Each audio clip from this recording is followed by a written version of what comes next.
నువ్వు చెప్పిన దాని ప్రకారం ఇది అన్నయ్య చితాభస్మం కాదు అంటే అన్నయ్య అప్పటికప్పుడు ఎక్కడికి వెళ్ళిపోతాడు? అలా అయితే మనకు కనీసం కాల్ అయినా చేసేవాడు కదా. అలా చెయ్యలేదు అంటే ఎవరైనా ఇలా కాకుండా ఇంకెలా అనుకుంటారు? ఏమండి, బావగారు అక్కడ మిస్ అయ్యారు అంటే చనిపోయినట్టే అని అలా ఎలా కన్ఫర్మ్ చేస్తాం? బావగారిని అలా అక్కడి నుంచి తీసుకెళ్లిపోవడానికి ఈ ఫైర్ యాక్సిడెంట్ క్రియేట్ చేసి ఉండొచ్చు కదండి.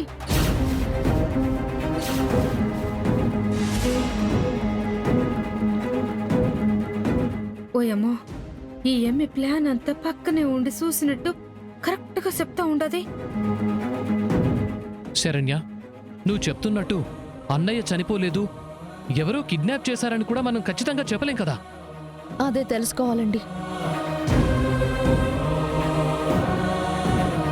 అనన్య, నీకు మళ్ళీ మళ్ళీ చెప్తున్నాను, ఈ ఫోటోకి బొట్లు దండలు అంటూ పిచ్చి పనులు చేయొద్దు.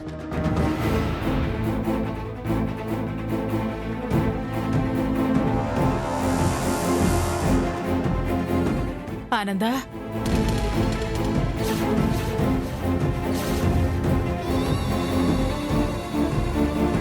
ఏంటి, ఏమైంది? అందరూ ఏదో టెన్షన్లో ఉన్నారేంటి?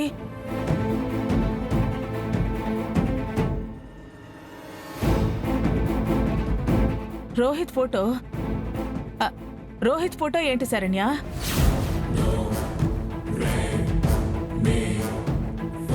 అత్తయ్య గారు, ఏంటి కంగారు పడిపోతున్నారు?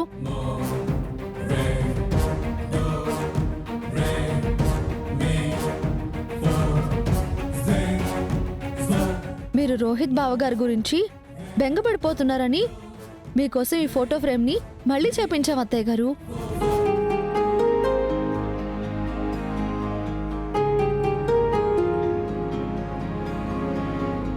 ఈ ఫోటోను చూస్తూ మీరు బావగారిని మిస్ అవుతున్నారన్న ఫీలింగ్ నుంచి కొంచెమైనా బయటకు వస్తారు కదా, అందుకే ఈ ఫోటో ఫ్రేమ్ని కట్టించి తీసుకొచ్చాము. మీరందరూ నా గురించి ఇంతలా ఆలోచిస్తున్నారు అంటే నాకు చాలా సంతోషంగా ఉంది. నా బాబు ఫోటోని ఇప్పుడే నా గదిలో పెట్టుకుంటాను.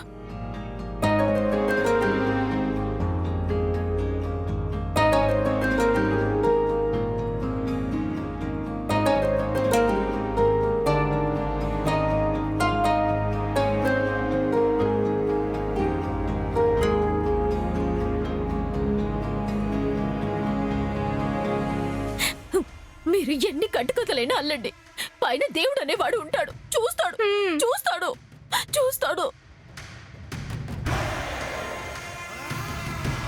శరణ్య, ఏంటమ్మా పరిస్థితి? ఆ అక్కని చూస్తుంటే నాకు చాలా చాలా భయంగా ఉంది.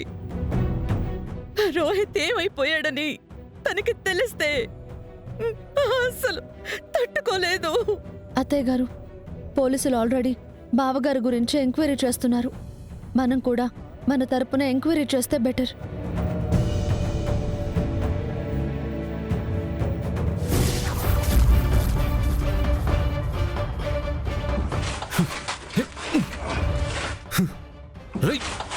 కట్లిప్పండ్రా, లేదంటే నాకు నేను విప్పుకొని వచ్చి మిమ్మల్ని చంపేస్తాను.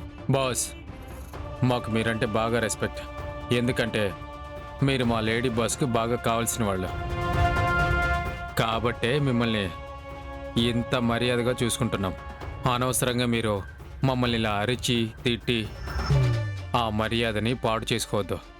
ఏంట్రా, మీ లేడీ బాస్కి నేను కావాల్సిన వాడినా? అసలు ఎవర్రా తను? ఎవర్రా కిడ్నాప్ చేయించింది?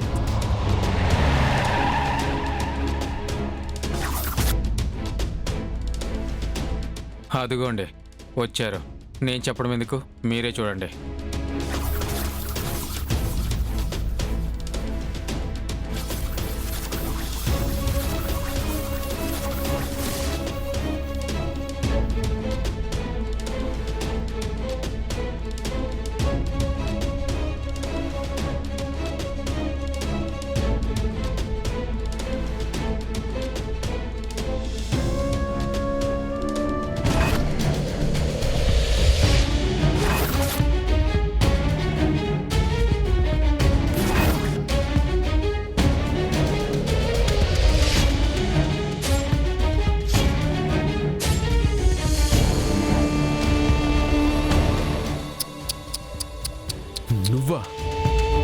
ఏంటండి ఎక్స్పెక్ట్ చేయలేదా?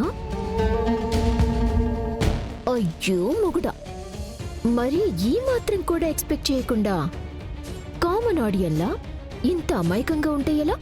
Grown up my dear. Hey చెత్త మొహమా, ఏంటి నీ ఆటలో? ఎందుకిలా నన్ను తీసుకొచ్చి బంధించావు? ప్రత్యేక హోదా కోసం మొగుడా? ఏంటి అర్థం కాలేదా?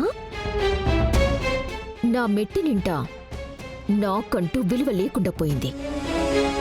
ఇప్పుడు ఆ విలువని నీ ఆస్తి రూపంలోనైనా నా చేజిక్కించుకోవాలని ఇలా కొత్త ప్లాన్ వేశాను. ఏంటా ప్లాన్? నన్ను ఇలా రౌడీలు పెట్టి కిడ్నాప్ చేయించడమా? అయినా నన్ను కిడ్నాప్ చేసినంత మాత్రాన నీకెందుకు ఆస్తి వస్తుంది?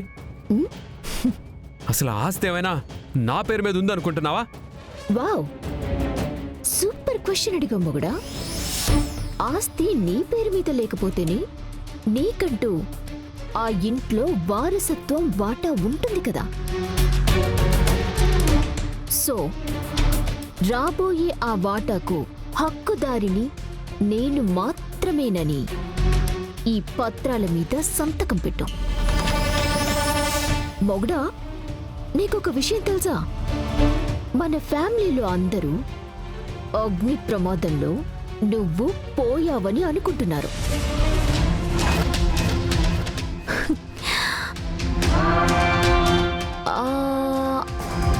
ఆ అనుకోవడాన్ని అలాగే అందరి చేత నమ్మించేయాలని ఇదిగో ఈ తెల్ల చీర కూడా కట్టేసుకున్నాను. ఈ విధవ గెటప్లో నేను చాలా అందంగా ఉన్నాను కదా. పాపిష్టిదానా, అసలు మనిషివేనా? అసలు ఇంత దుర్మార్గంగా నీచంగా ఎలా బతుకుతున్నావు? తప్పదు మొగుడా, మరి నేనేం చేయను? పద్ధతిగా నీతో మెళ్ళో తాళి కట్టించుకొని మీ ఇంటి పెద్ద కోడలిగా అడుగుపెట్టాను. యాజ్ పర్ లా పెద్ద కోడలిగా ఇంటి పెద్దరికం చెలాయించాలి, ఆ గౌరవాన్ని పొందాలి. అదే కదా నేను కూడా ఆశించాను. కానీ మీరంతా ఏం చేశారు? నాకు విలువ లేకుండా చేసి నన్ను మెడపట్టి బయటికి గెంటేశారు.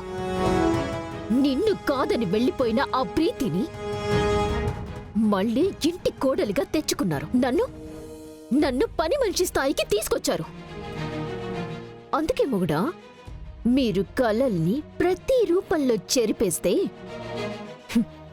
నేనిప్పుడు నా కలల్ని నిజం చేసుకోవటానికి ప్రీతిని జైలుపాలు చేశాను.